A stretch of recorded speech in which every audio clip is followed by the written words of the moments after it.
Oh, what is going on, Filmtopians? Welcome, everybody. Whether you are new or whether you're returning, you are a Filmtopian. Welcome to Filmtopia. My name is Ricardo Acosta, and I can't tell you how excited I am to be here today. Today, there is so many great things going on, and there's just so many great things we're gonna experience tonight.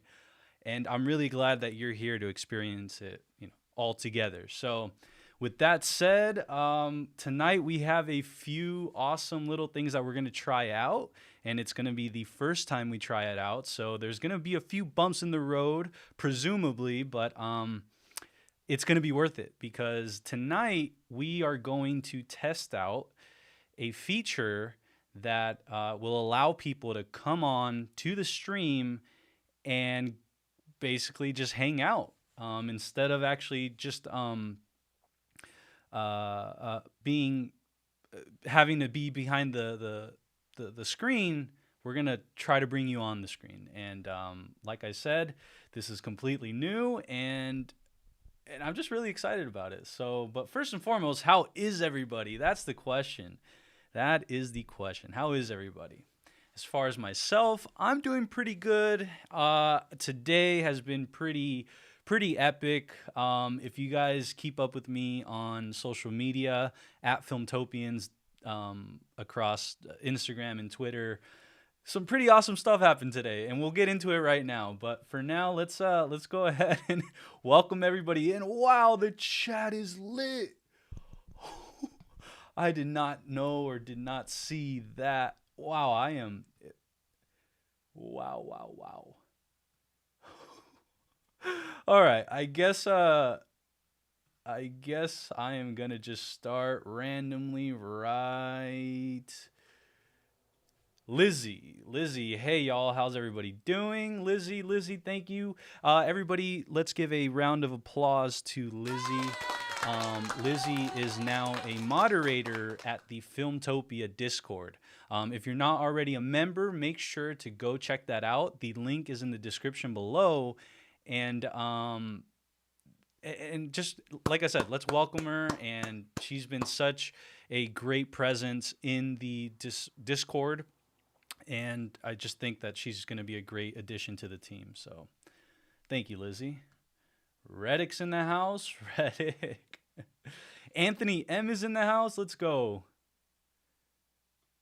So Anthony, I think it's going to release early today. Fingers crossed. I think today, with all the hype that's been, put into episode 5 of the Falcon and the Winter Soldier, most assuredly or most likely Disney is going to do something like that, which is bring people on. Sorry, I'm thinking ahead. Disney Plus is going to possibly have this come out sooner than the 12 a.m. Pacific Standard Time because of the fact that they don't want their servers to crash like they did during WandaVision. And we all know how fun that was, right? So they're going to go ahead and try to make sure that never happens again by kind of staggering when they release the episodes. But let's see.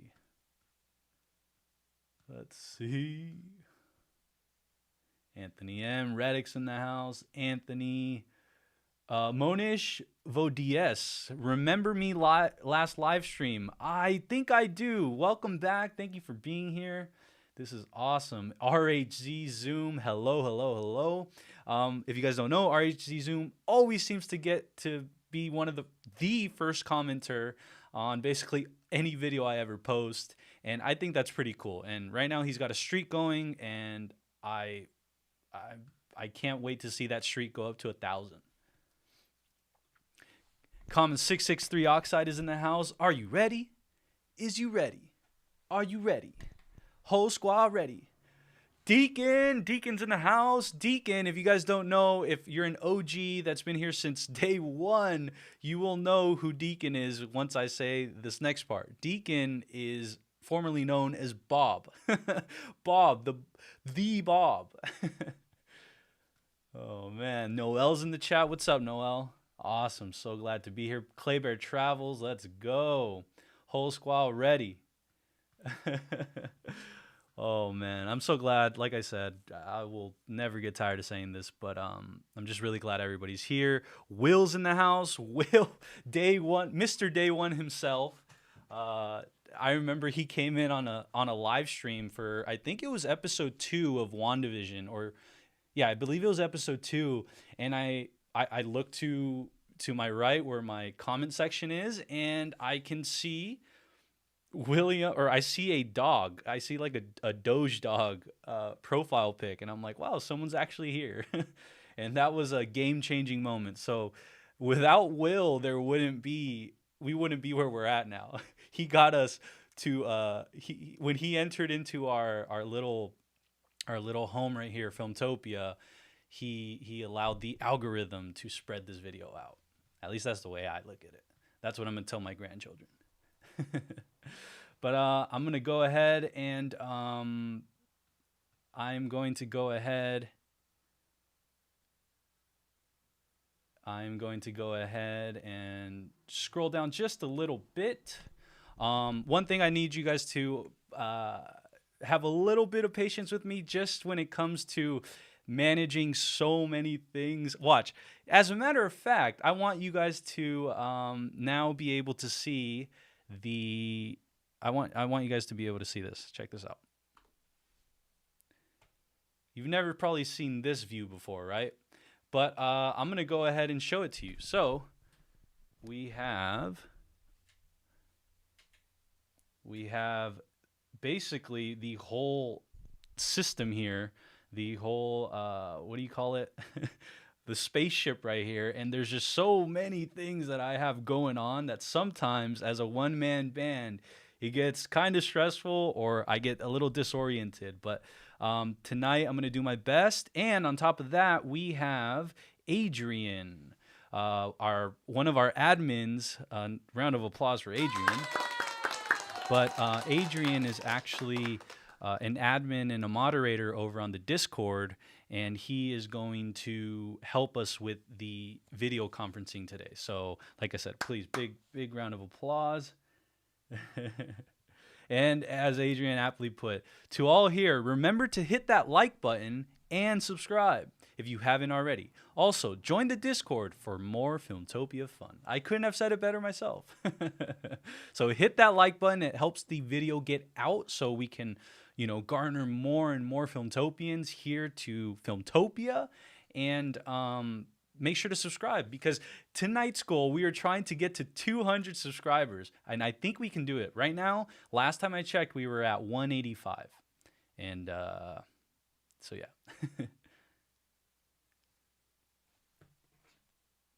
And let's see.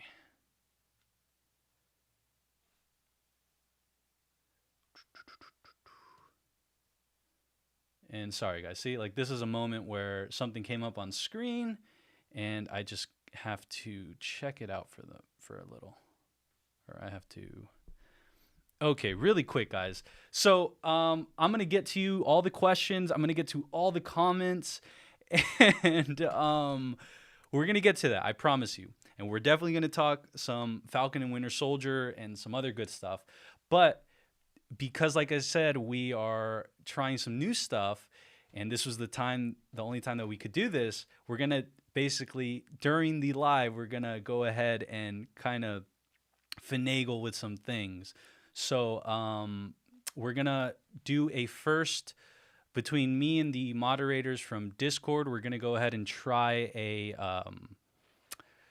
what do you call it? A test run of us on screen all together. So let's see how this goes. Adrian, go ahead and open up. Adrian, if you're listening, go ahead and open. Hold on a minute.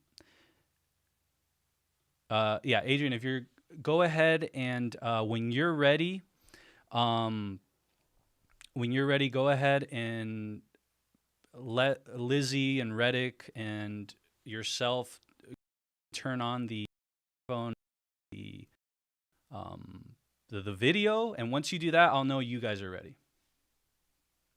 Okay, I see Reddick. Hold on a minute. All right, so I think can you guys hear me?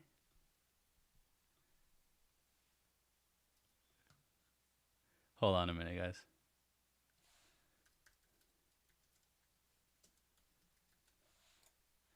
Sorry, guys. If only you guys could see what I'm seeing on this side.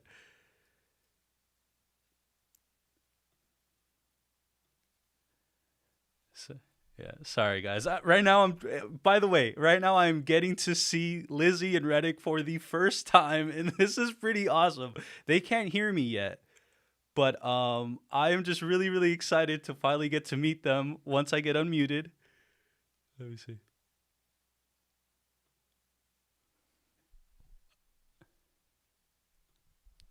Okay.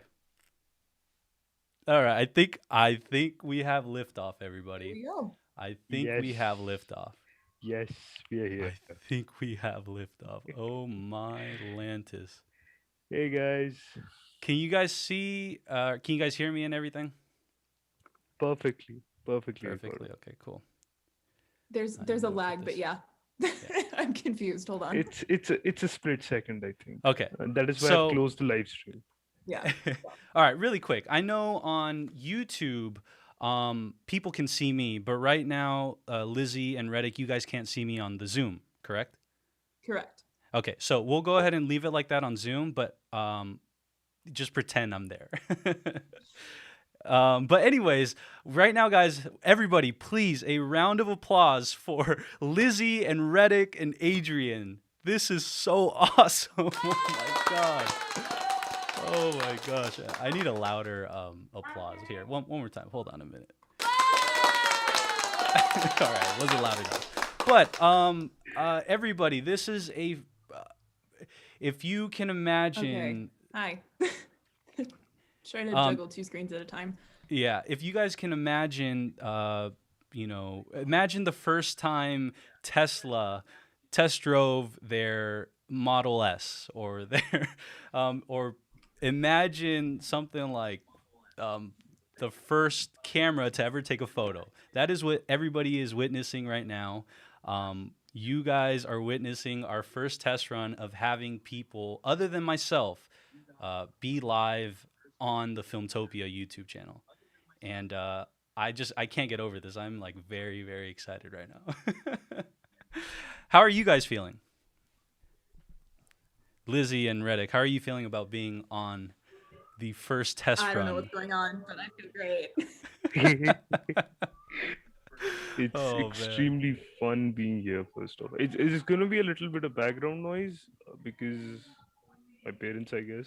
It's okay. But No it's worries. gonna Like be I fun. said, the beauty about it is that I think we're a very forgiving bunch, and that's the awesome thing about Filmtopia, at least in my opinion, is we have a very like tight knit community, and I just think that it's unique to me. Like it's something unique because when I started, sorry, hold on a minute. Can you guys hear me? Sorry. Go ahead and just can you guys hear me right here on Zoom? Yeah. Yeah, okay. So you guys can hear me on Zoom, but if you guys are watching me on YouTube, just Reddick and Lizzie, if you two are watching me, you can watch me. Just press the mute button on the screen. Okay, cool, awesome. But what my rant or what my thing was, what I was trying to say, is the thing I love the most about Filmtopia so far is the fact that we are a bunch that's very kind, very like tight knit. At least that's how I feel. How do you guys feel? I feel that we've got something very different out here. We are people Yeah. who just love about films, and it's kind of fun being around people who appreciate films. Not in a way that I just like the film or hate the film in a black and white perspective. We try to detail films as much as possible, and that's pretty cool actually. Yeah. Yeah. Yeah, I would tend to agree with that. It's nice to just be around like-minded people. We just are here to have fun and not necessarily go at each other, but still have, friendly conversations about what we like and what we didn't like. And then, getting to come here and listen to and look at and read all the chat is awesome. So just people that kind of like the same things, and we're all just in it to have fun. Yeah.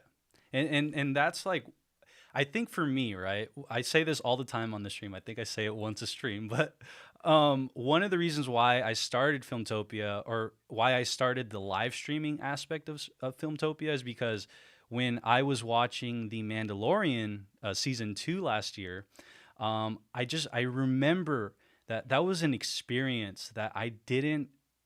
It was an experience I'll never forget, because that show like means so much to me. Star Wars means so much to me, and but the fact that I wasn't really able to enjoy it like with others, like in a more communal sense, it took like something like away from it.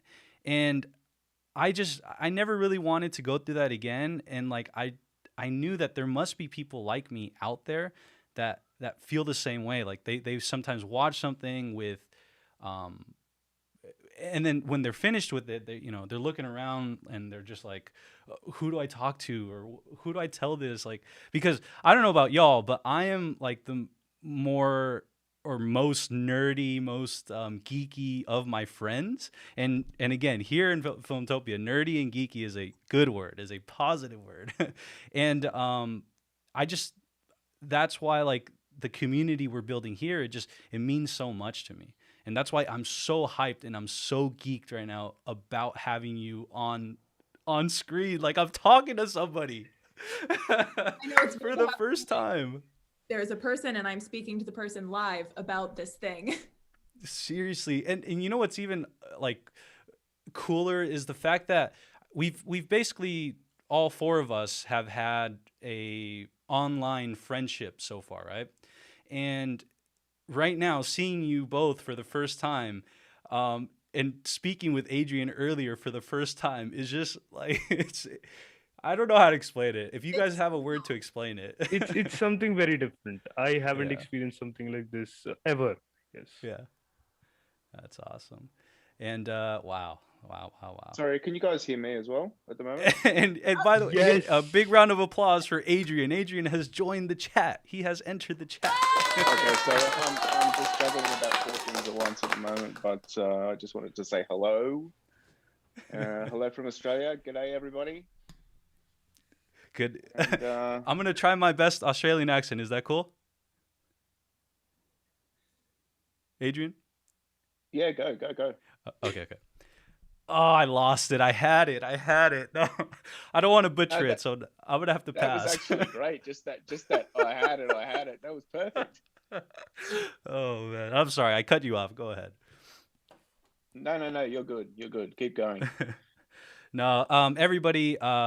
Adrian currently right now is doing a whole bunch of things at once. I totally understand his pain. Right now, I have like I said, if you guys see this, I have like a bunch of things in front of my face, a bunch of things, and it's just sometimes a little overwhelming to like really focus in on where I'm supposed to be looking at. I have 2 screens on and I'm getting overwhelmed. I don't know how you do it. Here, you guys want to see? Check this out. I am gonna show everybody. Really quick what I'm dealing with. The worst thing, guys, I'm doing this all on a 13-inch MacBook at the moment. I'm trying to just switch between screens. I don't have the luxury of having multiple screens.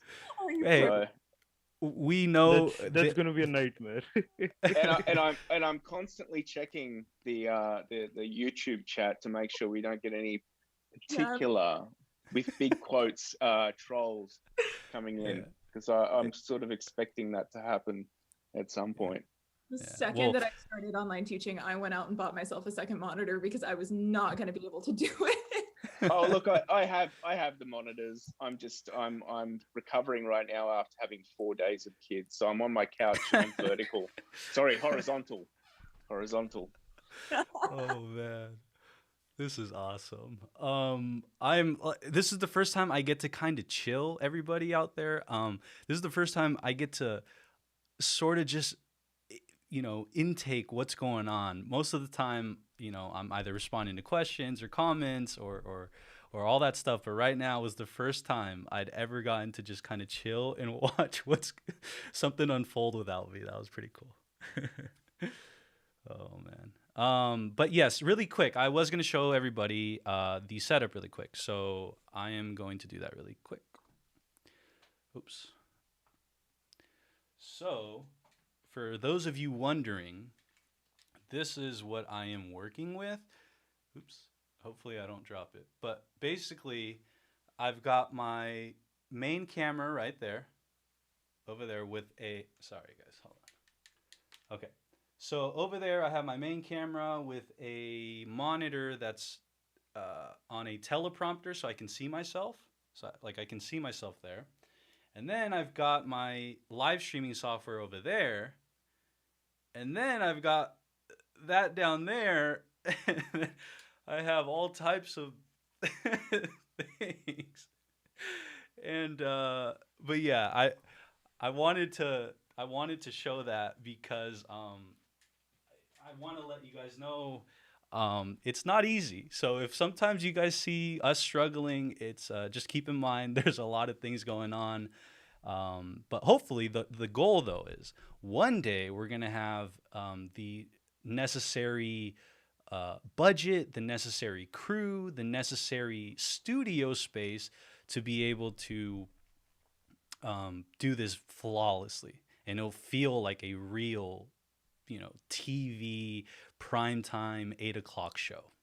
And Let's see. I don't know, are you guys down for that? Totally. I'm down. You guys down to stick around that long? 20 years from now? I have enough life. I'm just 20. Yeah, I can stick around. No, everything in due time, but I definitely don't think it's gonna take that long. That's the beauty. We're gonna Ricardo, get this rolling pretty soon. seeing your setup, I read a comment by Bob in the chat who says that I hope I'm not living under a rock, and it is so geeky. It is so sophisticated. I have a single laptop. Mhm. And the only thing that's keeping me from falling from shame is my headphone itself. That's all. Man, your setup is lit. Thank you, my man. Thank you. It's taken a long time to accrue everything you saw, and it's taken a lot longer to figure out how to use it.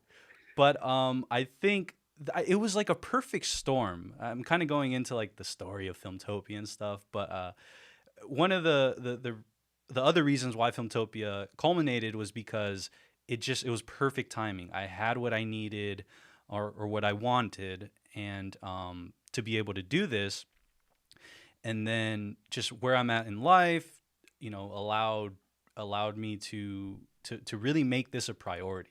So for any of you out there wondering, is this a priority of mine? This right here, Filmtopia, is my baby. It is the #1 priority. So I am just so right now. Watch. I'm gonna go ahead and throw in a comment, and I see Ulysses Pina says, "This is so wholesome."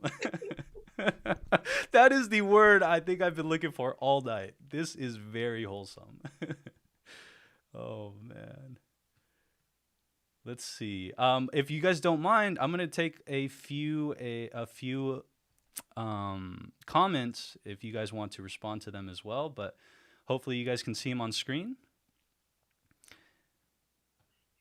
Let's see what people are saying in the chat. All right, I guess this one's for me. Anthony says, "Hey Ricardo, what kind of camera are you using for the main?" Okay, so for this right here, well, and actually the other one too, but this one right here is the Sony A7 III mirrorless camera. It's I think it's about a 3-year-old camera now. I think it came out in 2018, but it doesn't perform like a 3-year-old camera. It's a beast of a camera, and the price on it is actually dropping significantly, like as the years go by. And I think it's actually a great, I wouldn't say intermediate camera. It's like in between beginner and intermediate. At least that's the way I view it. But we'll go ahead and take a new question. Let's see. All right, let's go with this one. I think this one, and Adrian, if you can also chime in if you have the chance. But I'm going to go ahead and read it. So it's Human Ramp is asking, welcome Human Ramp. Thank you for being here as always. What does the panel expect to happen for this episode? Do either of you want to start it? Oh look, I'm just gonna spoil the whole episode now. Oh no. Oh, here all right, everybody see a piece. No, because I think everybody knows this, that it was Agatha all along. Oh no. Spoiler warning, gee. Dude, what are you doing? Dude, And not only Mephisto. that, Mephisto. yes, no, Reddick, you just definitely spoiled it now. Yo, everybody in the chat, put a clapping emoji or give this video a huge like, because this is pretty awesome. Like I said, we leaked it first. and seriously, like this going back and forth, I'm telling you guys, I'm harping on it, but this is huge for me, guys.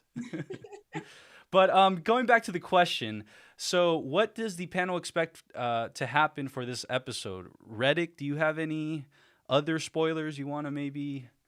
I have a few speculations. I think I'll put them out. Okay, so I'm not going to touch upon Power Broker and Sharon for obvious reasons. I'm going to say that, first of all, I really want Sam to pick up the shield this episode, and probably seeing the mid-season, probably seeing the 30-second trailer that came out, I think last night, or maybe I don't remember when, seeing that Civil War throwback, I'm pumped. I'm really pumped. I really want to see that fight happen, because I hate John Walker to the core. I understand So his you're the guy. motivations. I understand his motivations, but I do not appreciate the way he's achieving it. That's the basic thing I'm gonna put up. Yeah, Awesome. I think that's all for me. Lizzie? I have zero expectations because I learned my lesson There we go. in television. I too am ready to just bully John Walker mercilessly throughout this entire episode. Wyatt Russell's doing an amazing job. Love Yes, him. make sure that everybody understands. John Walker, not Wyatt Russell, the actual actor. Please make that distinction, because we don't want anything happening to Wyatt Russell. He is awesome. He is actually doing a fantastic job if you hate him that much. So keep that I in mind. admire any actor who can make me hate their character the way that I Seriously. hate John Walker. Oh man. Yeah, guys, let's not diss on Baby Ego over here. Remember, his dad's a full living planet, so just take it easy. True. Our bad.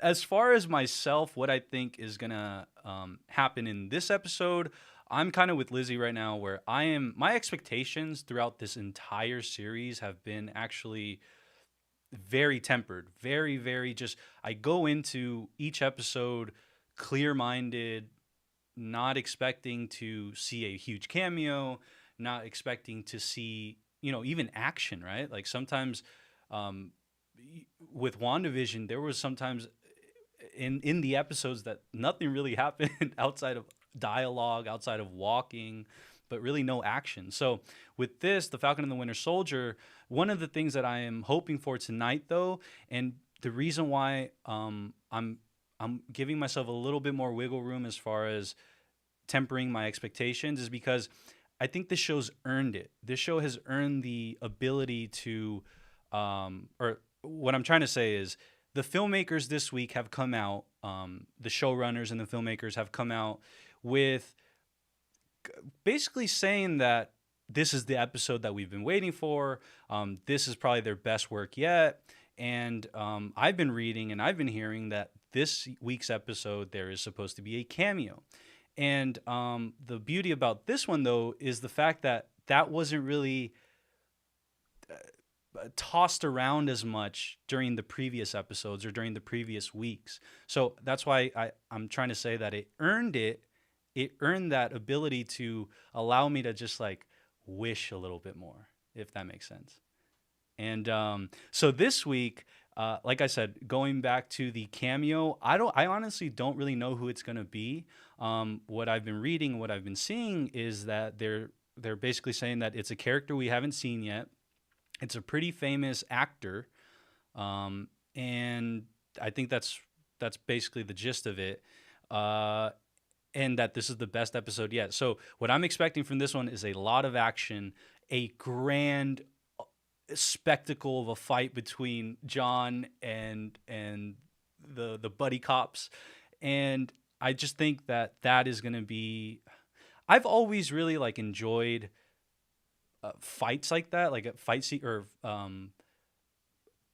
drawn out fights like that. So basically what I'm saying is they've built up so much tension from episodes 1 through 4 that, again, this is going to pay off so beautifully tonight.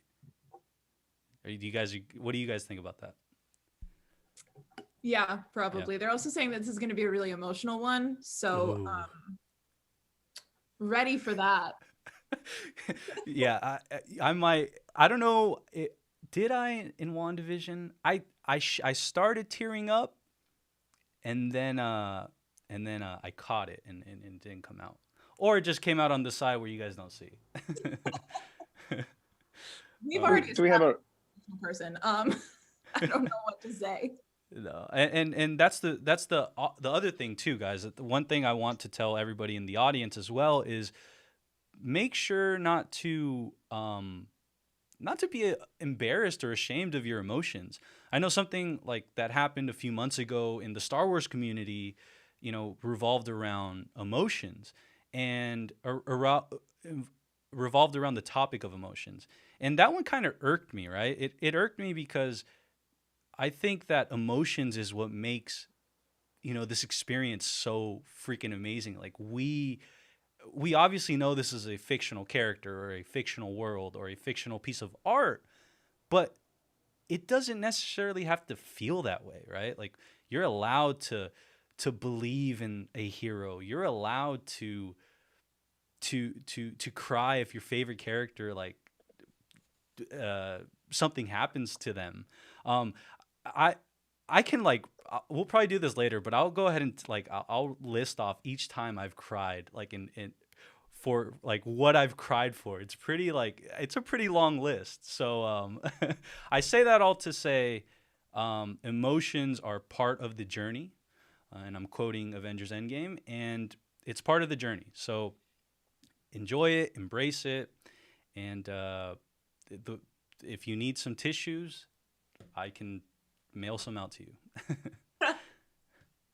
But anyways, I'm gonna go back into the chat. I know the chat is pretty lit right now. I see it just going up and down, up and down, up and down. And Adrian, I did see your message about getting the non-participants off the screen, and right now I am either really stressed out and I can't figure it out, or it should be in your, you should be able to click on them and change the view so that you take your non-video. Thank you, my good friend. Perfect. It looks really that's a bit cleaner. Yeah, that's it. Thank you. No worries. Okay, perfect. Let's see what the chat is saying. Chat's going wild. Chat is going. It takes me a while, by the way, guys, to find my chat. Stephen Cummings says, I remember when there was like 8 people in Bob. I don't know if you guys know, but Deacon in the chat is he's formerly known as Bob. He changed his name, I think, to his real name. I think that's what he said last time. But Bob is actually one of the first Filmtopians on this channel.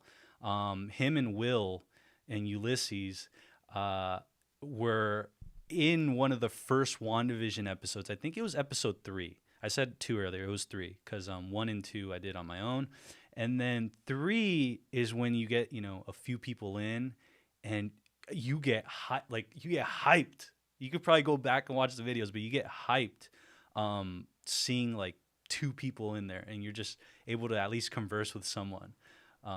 So hopefully you guys get to experience what I get to experience on a weekly basis tonight. And then also, everybody, by the way, if you are looking forward to coming on to, if you didn't know, tonight we're going to go ahead and bring on some more guests. If you are interested in that, you need to go into the description box below and press on and join the Filmtopia Discord. There's a link down there. You join it, and then there will be instructions in the Discord for how it's going to go down, and then we'll bring you on. But this is going to happen after the show, so we're gonna go ahead and watch it, and then once we see that goodness, that greatness that we get to see tonight, we'll come back here and we'll discuss it all as a big Filmtopian family. So let's see. Lord Basty says, I'm from Philippines. Shout out to the Philippines. I love it. I always see a few people from there in the chat, so that's pretty cool. Moaz Akbar says they're doing amazing. And then they say, Moaz says, I love that the community is so international.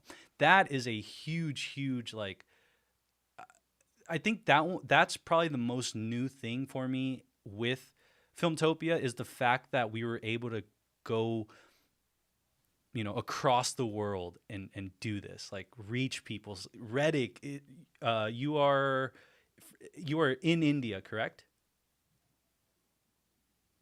But I'll answer for him. It's okay, yeah.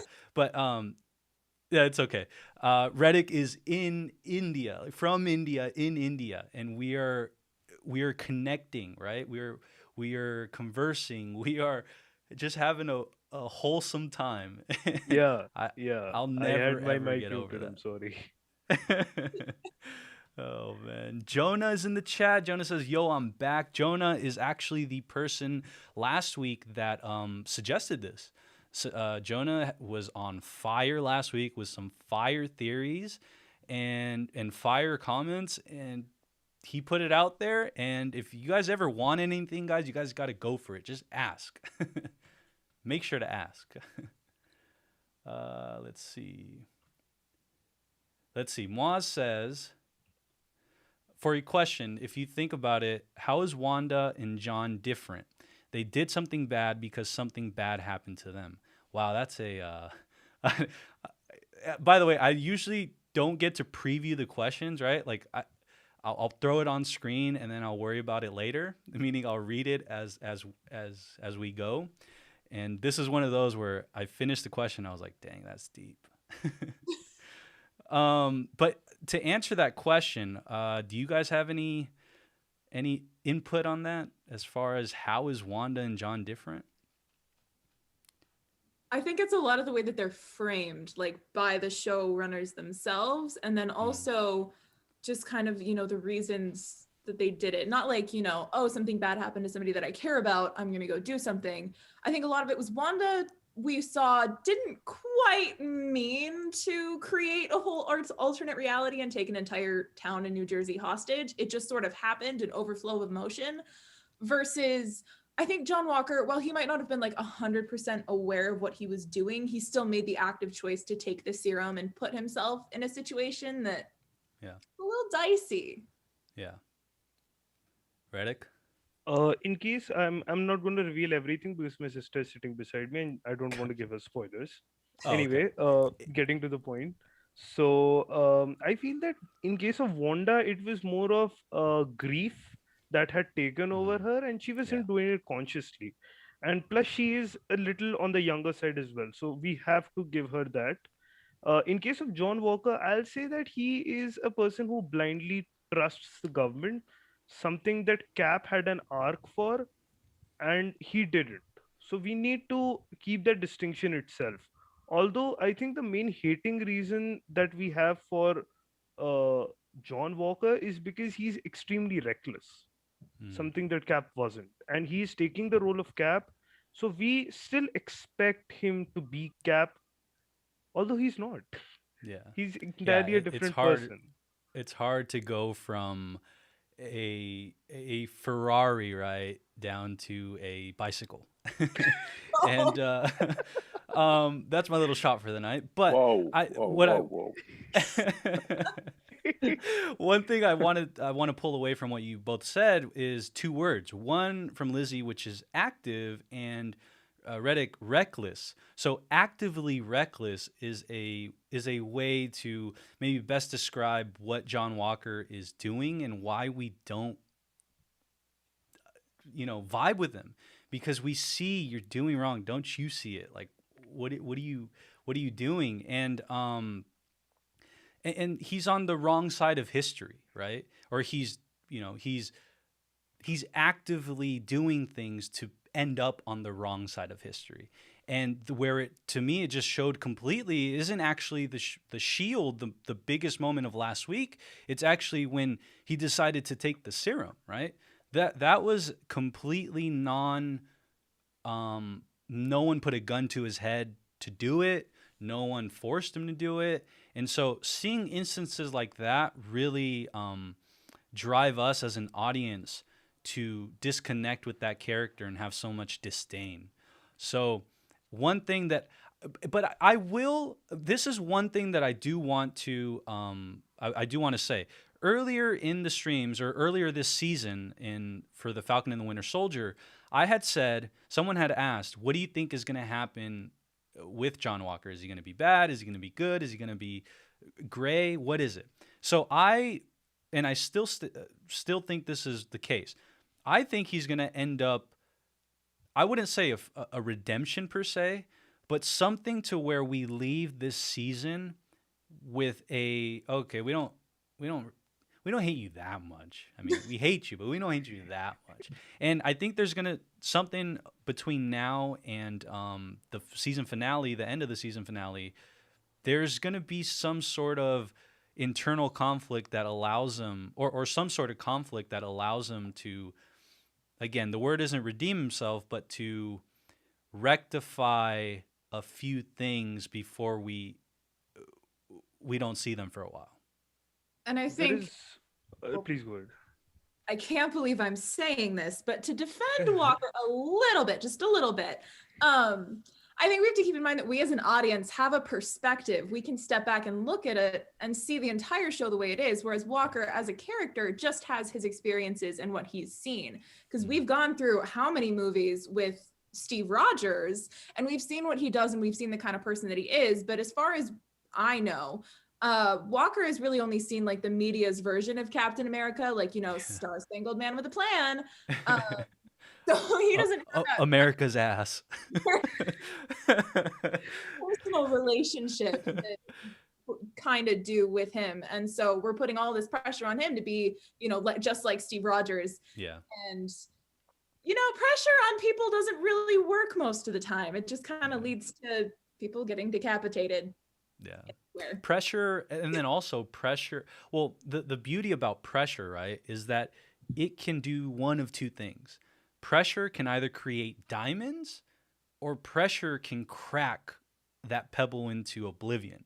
So I think what we're seeing now is a case of, we're at that point where the sledgehammer is on the object and it is going to do its work. So now it's on John Walker to either break or to come out of this, shining.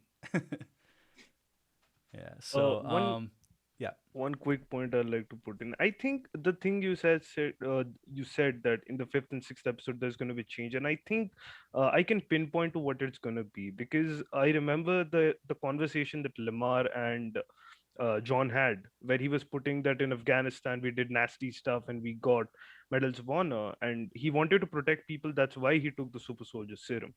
Yeah. Now he does not have that support system with him. So definitely he's going to come out and talk about it. I'm not going to say that it's a sob story just to make us empathize with the character, but I think that is going to make us feel much more in sync with what his psyche is and why did he take the serum in the first place. And second of all, I think that is going to make even Bucky and Sam understand why he did what he did, which is very crucial to a character like this.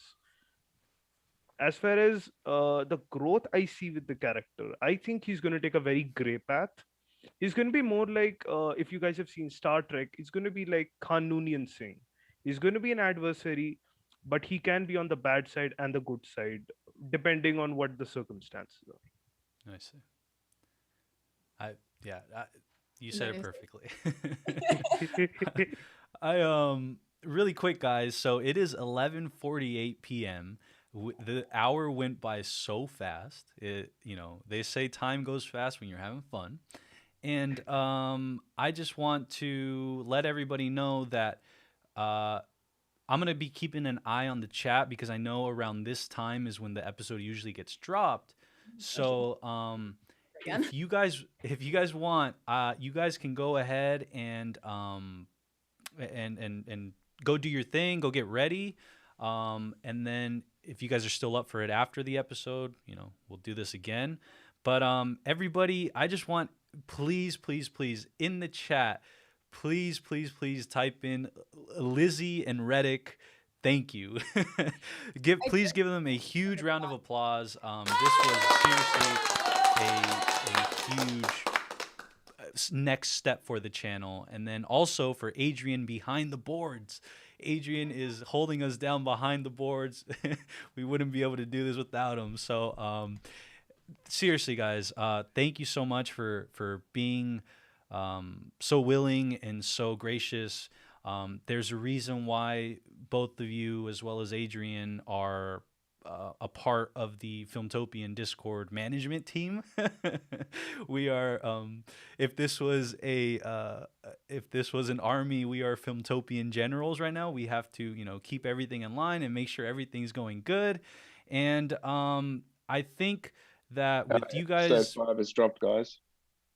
Oh, episode 5 is dropped. My speech has ended. And so what we're going to do is everybody say bye-bye to Lizzie and Reddick, and we will see them after the show. And now you get me. And so I want to let you guys know that episode 5 is apparently out. I am going to look for it on my end just to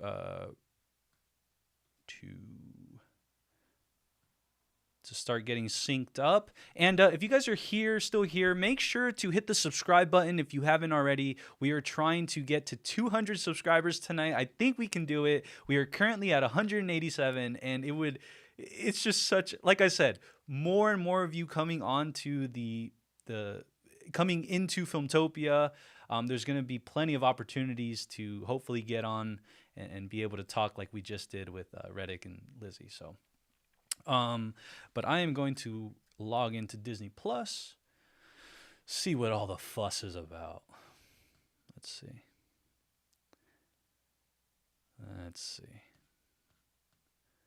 Come on. Oh my gosh, it's there. Oh my gosh, it's 61 minutes. Sorry if I yelled, but it is 61 minutes. Oh my God, an hour. Guys, I'm salivating over an hour. They have trained us to not get more than 30 minutes with The Mandalorian and WandaVision. But now that it is an hour, this is such a treat. This is like 2 episodes. Wow. Yes, Ulysses, 60 minutes. Seriously, this is game changing. Game changing. Oh my gosh. All right. So what I usually do here, guys, is if you're new here, I'm going to set a timer on the screen right here. It is going to sync up with what I am watching. So if it says minute 22, then I am at minute 22. If it says minute 22 on the screen, then I am at minute 22 in the episode. I obviously can't show it for obvious reasons, but you can at least enjoy it if you need company or if you would just like to see my reaction. So without further ado, Lizzie says, I can't.